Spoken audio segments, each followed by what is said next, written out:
Hey guys, what's up? So today I have an incredible topic for you that you are absolutely going to want to stay throughout until the end, because it is one that is probably very controversial, but I'm very passionate about. If you don't know me, my name is Juls and I have lost 50 pounds with the help of a GLP-1. I've been on all of them: Ozempic, Wegovy, Mounjaro, Zepbound, even compounding tirzepatide. I have maintained that loss now for 2 years. I'm at 113 pounds, 5'1", 54 years old. I have 4 kids, 3 of them in their 20s. And for the first time in my life, I have a freedom mentally, emotionally, and physically that I have never experienced before.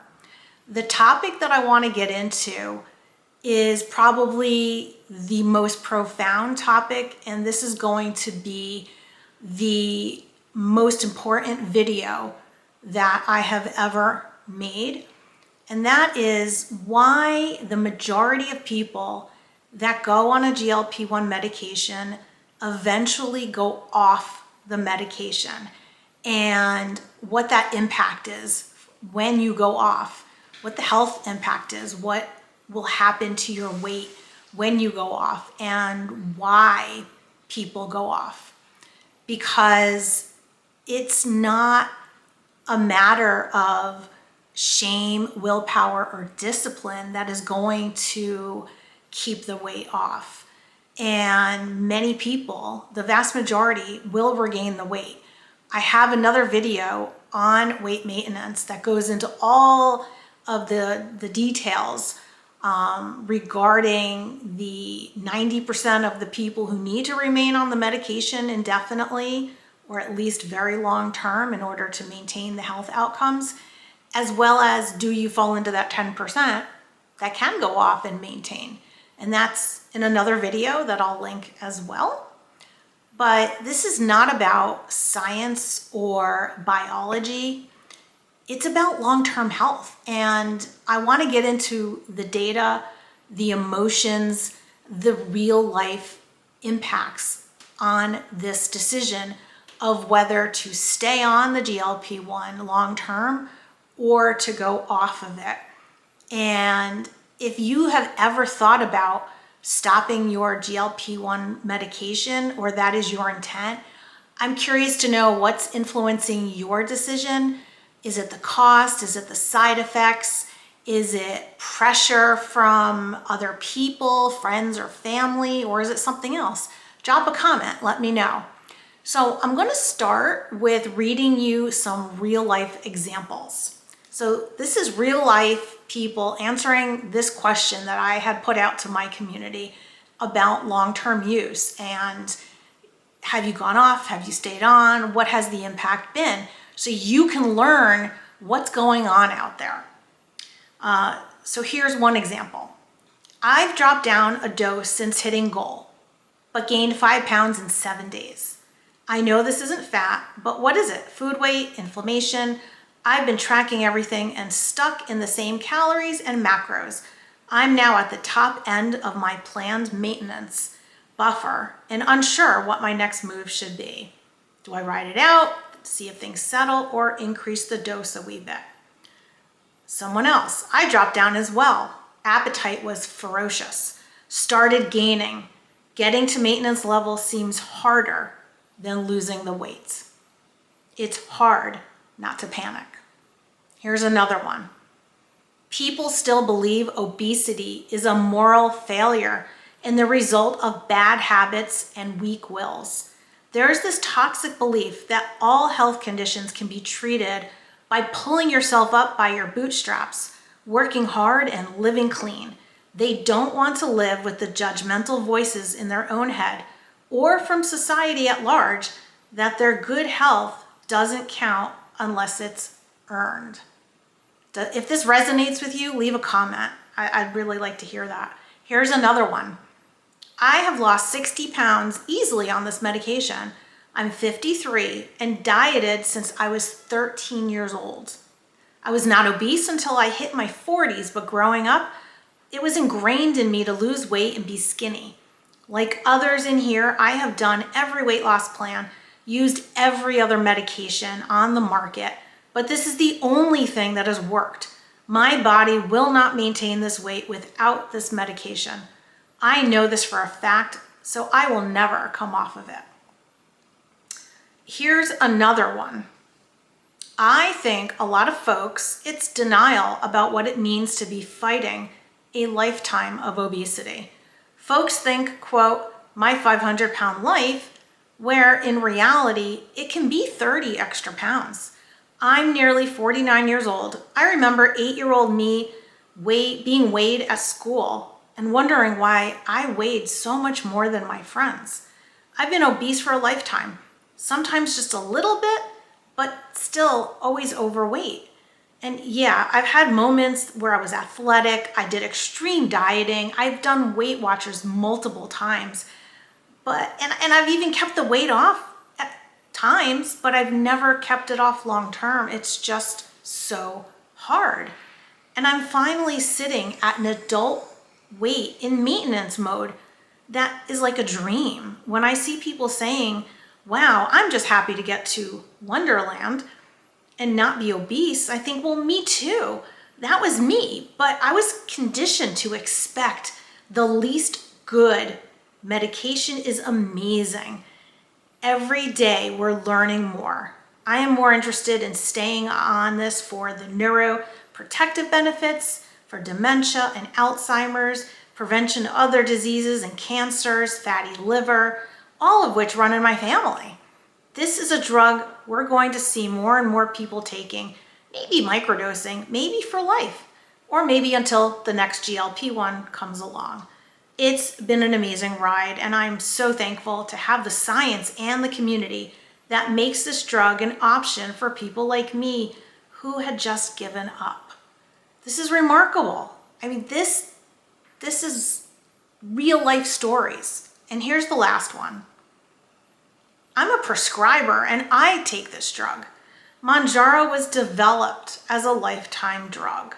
There is no protocol to wean off tirzepatide, since the manufacturer and none of the studies in any way direct doctors to wean patients off this drug. I don't know where these ideas come from. All I can think is that each doctor is making up their own way of prescribing. I mean, if that doesn't kind of say it all. So what I want to go into is what the research says.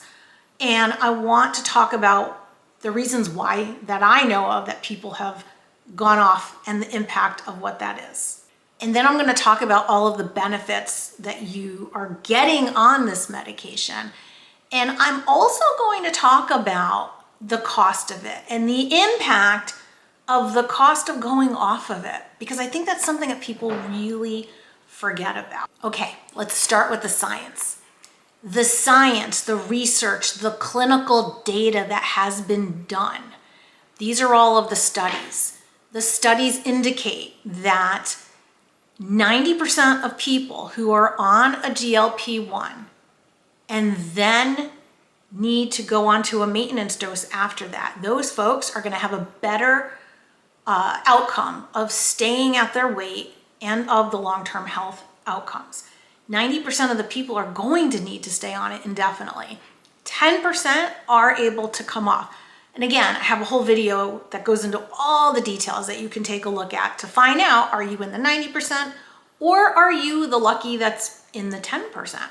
Now, the problem with thinking or believing or wanting wholeheartedly to think that you are that 10% that can come off, that's great to think it, it's great to believe it, but it might not be true.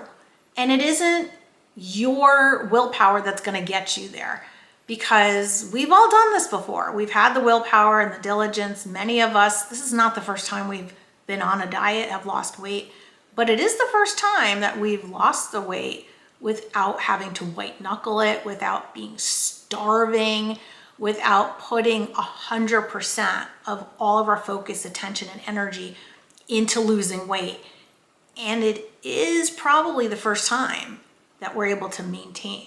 I know it is for me. I have never maintained this low a weight, first of all, and I've never maintained my weight, period, end of discussion, for this length of time.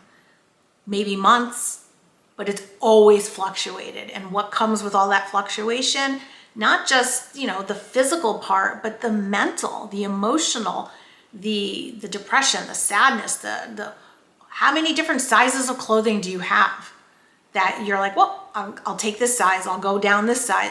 It's ridiculous, right? This is the first time I am in the same set of clothing for 2 years where I don't have to be afraid of going into my closet to try on a pair of shorts for the summer, wondering if I could button them up. I know I can because I'm at the same weight and I've been doing the same things. And it's not excruciating. It's work. It still is work. Going on a GLP-1 medication it's not a single therapy to get you to lose weight and stay there. Of course, we have to do all the other things, the nutrition, the activity, the lifting weights, all of that. It's still work. So let's go into why people are going off. Okay, number one, of course, it's going to be cost. I think that if cost was irrelevant, if it didn't really cost that much money or it was super minimal, I think the vast majority of people would probably opt to stay on the medication. So I get it. Cost is a huge factor. Insurance companies aren't paying for it, or they once were, and now they're not. It's totally not fair, and it's kind of borderline malpractice to be able to give someone a medication that they are successful with and then be like, nope, we're not covering it anymore. You either pay out of pocket or you're not on it. I mean, that just is completely unfair, and we as a community need to start stepping up and voicing ourselves to our government, our officials, whoever, to make sure that these medications are there for us when we need them. So I get it. Cost is a huge factor, and this forces many people off. Another reason I think that people are going off is stigma. There is still a huge stigma around obesity or even just being overweight. That people, and I say people, that's doctors, that's your friends, that's your family members, that's your colleagues, that's yourselves. That is our community also that is doing it to ourselves. There is a stigma that says it is still your fault. That is still your problem, and you can make a change. If you wanted it bad enough, you were disciplined enough, you had the willpower, you could do it, and you should do it without the medication. The problem with that is that being overweight, being metabolically dysfunctional, having obesity, it's a disease, just like having a heart condition is a disease. Kidney issues is a disease. I take thyroid medication to make my thyroid act normal. So why would I go off this medication when it brings up my metabolic functions to normal? We still have the stigma around thinking that it is our fault, and it's not. Is there personal responsibility? Absolutely. That's part of it. But there's a big part that we can do all the things. We can make all the lifestyle changes. We can get healthy, make the right activity choices, lift weights, and do all the things. And yet go off the medication and bam, the weight comes on. And I've seen that too many times with people. I've seen people go, I don't know what's wrong with me. I've done everything. I'm in a calorie deficit. I'm doing all the things, but I went off my medication because I either couldn't afford it, I wanted to go off of it, my doctor told me to go off of it, and now I'm gaining weight and I feel out of control and I can't trust my body anymore. Why? Because it's not your fault. It is not your fault. You have a problem. I have a problem. We have a metabolic dysfunction. And I'm not saying 100% of everybody. I know people have taken that out of context. Of course there are outliers out there. There are people out there that are able to get off of the medication. But if you have struggled with your weight for decades, for years, you have yo-yo dieted, you have been on an off diet, you've tried all the things, and this is the first thing that is actually working for you, just be knowledgeable. Go in with all the knowledge so that you know it's not your fault if you go off and it starts to come back on. Then you may need to go back on in order to maintain your weight and to maintain all of the other health outcomes that come with it. Okay, another reason is I don't want to be on a medication forever. Well, duh, nobody wants to be on a medication forever. Nobody chooses to be on a medication forever. I don't want to be on a thyroid medication forever. I don't want to be on hormone replacement therapy forever, but I'm going to be. And the same holds true with the GLP-1. I feel that I will be on this forever, indefinitely, or if there's another iteration that comes along, I'll hop onto that. We need it. Nobody thinks twice about being on other medications forever in order to make themselves healthy and give themselves the best long-term outcomes. So why would we think differently about this medication? Because it's an obesity medication? Because it's a weight management medication? Those are the reasons. So think about, why do we think that? Even within our own community, there are so many people who feel that going off the medication or titrating down to the lowest dose for some reason makes them superior to other people. It doesn't make you any better. If you can do that, that's fantastic. But if you can't, that doesn't mean you failed. You just need a higher dose because that's how your body responds. I am on 12.5 milligrams of Zepbound, and I'm a small person now, but that's where my body feels best. It's where it responds to. I never had an issue going up in my doses. My body responded, but not a huge amount. Maybe I'm super GLP-1 deficient and GIP deficient because it responds well to the medication. I obviously was able to lose the weight, but I worked my butt off also to do it. But it's also not super excruciatingly hard to keep it off at this point. There's no way, I am convinced that I could go off the medication and not regain the weight. There's no way, because I know my appetite would go up. I know I wouldn't keep my mind off of food and wanting food and snacks. Now my mind isn't there. I eat when I'm hungry and my mind goes on to other things. I'm able to focus on other projects or people or whatever. And it's such a freedom that I've never had before. Okay, 3 more reasons why people are going off. There's another one that people go, well, there's no long-term data on this. It's new. No, it's not actually. There is long-term data. It's been out for over 20 years. There's 20 years of clinical data. Yeah, it's new to you. It's kind of new to the public. It hasn't really been out there. I think it came out maybe 2021 was the big reveal of Ozempic and all the commercials. And then it went to Wegovy and Mounjaro, and then Zepbound has been the latest iteration of it. And there's more to come, right? You have retatrutide that's going to be coming. You have Cagrasema that is coming down the pipeline. And there's many, many other ones that are being researched right now. It's the hot thing. So there's been a lot of clinical data. There's been long-term clinical data. So yeah, some people might go, well, 20 years isn't enough. But hey, you know what? It's long enough for me. I'm not waiting another 20 years so that there's 40 years of data and I'm going to be in my mid 70s and I'll go, oh, okay, now I can go on this. Now it's okay. I personally think it's long enough. I think a lot of doctors out there and researchers are very comfortable. There's a lot of long-term data and it is pretty safe. And as long as you're working with your healthcare practitioner who knows what they're doing, knows how to prescribe it, knows what the maintenance doses are, then you're in good hands. Okay, and then there's 2 more left. 1, people just still think it's a willpower thing. If I apply enough willpower, or hey, you know what?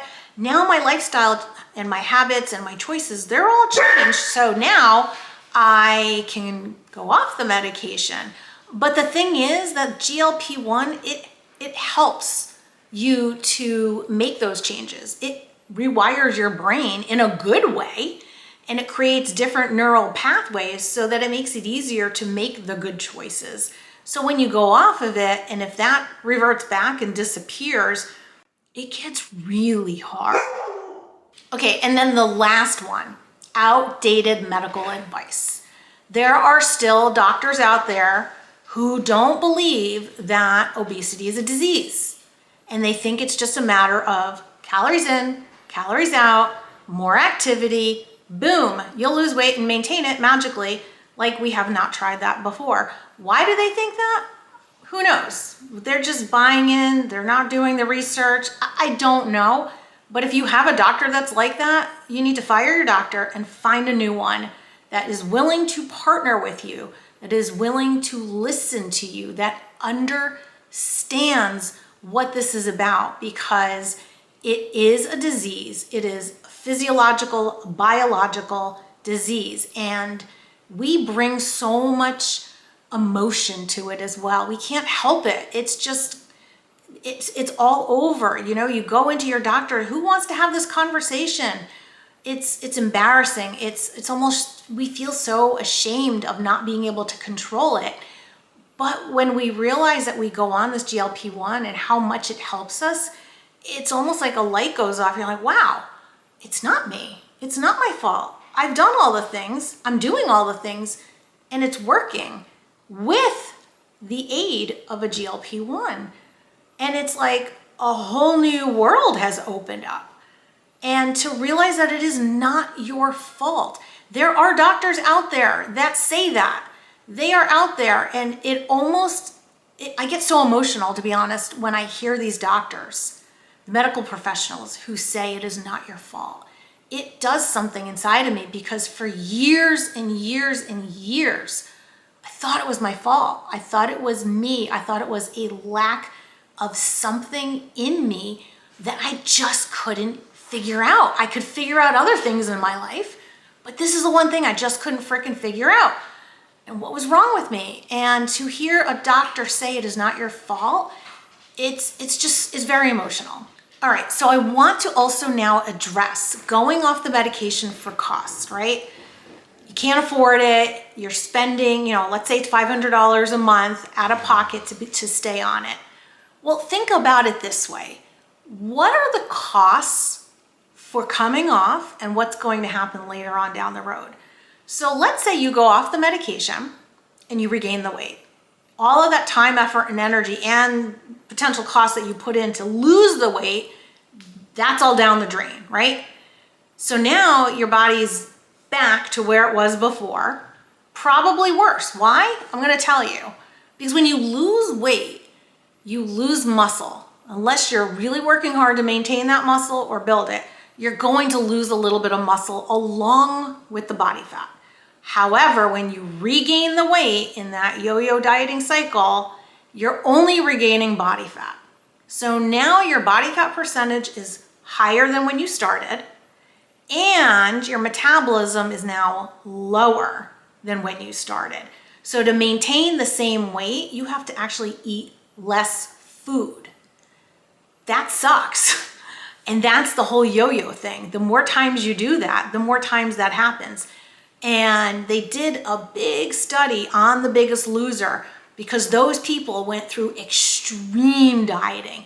They were literally beaten over the head physically, and they were in such a caloric deficit for so long. The rebound was extraordinary, and a vast majority of those people, they rebounded, they came back up to their original weight. However, their metabolism now was revving at about 500 calories less per day. That's a lot. To maintain the weight that they were before, they now have to eat so much less. And that's kind of what's happening with people. So that is a big cost to pay for the cycling of your weight. Now, here's some other things to think about. If you go off and you regain the weight, are you going to spend more money on food? Because you're going to be buying more food because you're hungrier, right? Or what if this helped you to get off alcohol and now you're drinking again? The cost of alcohol is a lot of money. I don't drink alcohol anymore. I stopped drinking in 2022 with the help of the GLP-1. But I was a social drinker, and I will admit I spent a pretty good amount of my money on, on cocktails and wine and going out and restaurants. It's a pretty big chunk of money. So I'm saving a lot there, saving in food. I'm saving in clothing because I don't have to keep buying different sizes all over the place. And then think about it as well. With the added weight is the risk of other diseases. So now you're looking at going to more doctors in your future, getting onto different medications to help fight whatever could be going on. Obesity is related or correlated to 16 different cancers. I mean, that alone is wild. Heart disease, also with the neuro benefits, right? The reduction potentially of Alzheimer's and dementia. I mean, that's really not something that I think, nobody wants that. And if you can mitigate that, and with the help of a GLP-1 or keeping your weight down, I mean, that's amazing, right? And then the time it takes to go to doctors and all the effort. Okay, and now let's talk about the emotional and the mental aspect of this. That alone, you know what that's like. It is anguish to continue to be up and down in your body weight all the time. It is just mental anguish. Why do we want to keep putting ourselves through that? It's terrible. The potential depression and sadness and the self-loathing, that could all come back as well. And then all the time that you're spending on just focusing on yourself and how bad you feel, well, that doesn't allow time to be spent on other things. On the GLP-1, for example, I now am not thinking about food all the time, what I'm eating, when I'm eating, how much I'm eating. I'm able to eat, and then I'm good to go, and then I can focus on other things. So now I have so much more time to put into work, to put into my relationships, to put into different projects, to do other things in my life that matter to me. And I know that's going to be the same for you. What is the price on that? I will do whatever it takes to stay on this medication, whether I have insurance or I don't have insurance, because the price for health, in my opinion, and not just long-term health, I'm talking today's health and long-term, and to have a healthy lifespan, right? Because a lot of people get sick towards the end of their lifespan. The last, 5 or 10 years, they're not doing well. I don't want to be those people. I want to live an amazing, energetic, great life until the end. I don't want to be sick. I don't want to have to deal with that. And if staying on a GLP-1 helps me to maintain that, I'm in. Let's think about it like this. Would you think twice about staying on your thyroid medication or your blood pressure medication or your cholesterol medication if it brought you to normal levels? What about wearing glasses? I mean, I started wearing glasses about 4 years ago, and I didn't want to wear glasses, but I kind of had to because I was having a hard time seeing. I was having a hard time reading. I was having a hard time seeing distances. So now I have to wear glasses. And when I take them off, everything's blurry. So yeah, I'm going to be a lifetime user of glasses. So why is this any different? It isn't. It really isn't. But what is different is the mindset. It's the mind shift. We have to stop blaming and shaming ourselves into thinking it's just a willpower issue. And here's the truth of it. Staying on a GLP-1, it is not a moral thing. It is not a measure of your character. If you have to go off for whatever the reasons are. Look, I know there's temporary going off for surgeries and things like that. That's a different story. But I'm saying if for some reason you have to go off of it, you can't stay on it long term. Maybe it's the side effects, maybe it's truly right now you can't afford it. Really work with your doctor on tapering off slowly. Work on all the lifestyle habits and really pay attention to your hunger cues and your activity. Activity is going to be your best friend. Muscle building will become your best friend. But if you're still doing all the things and you go off and you start to regain, just know it's not your fault. It is not a failure on your part. You didn't do anything wrong. Even if your hunger comes back, even if you're like, oh, but I'm just so much hungrier and I'm eating more. Yeah, because your brain wants you to eat more. The body is wired to want to get to a certain weight. And obesity, again, if you have this for years and years and years, metabolically, you are likely to revert back. Your appetite and satiety hormones and all of those triggering signals are likely to revert back. It may not happen, but if it does, again, it's not your fault, and don't blame yourself. So I'm really curious, leave a comment below. Do you think that society treats being overweight or obesity as a disease or as a moral failure or as a character flaw? And if you think that, why? Why do we do that? And how do we change that perception? What can we do to change the perception? Because there are people out there that are naturally lean, and that's amazing for them. My husband's one of them. He's naturally lean. And you know what? He doesn't try to be lean. He doesn't put any effort into being lean. In fact, he's just wired differently. Oh, I don't know, biology, right? He is wired differently. He can eat whatever, and he does. He does try to eat healthy because he knows long-term that is better for him, but he eats far more carbohydrates than I do, and sugar, and treats, and desserts, and whatnot. And he stays lean. He never wavers. His body weight stays the same. Now, he also is extremely active, as well as just, that's the way he's wired. So it goes to reason that maybe some people are wired to be lean, and other people like us might be wired not to be so lean and to have that drive to eat and have that drive for a bigger appetite.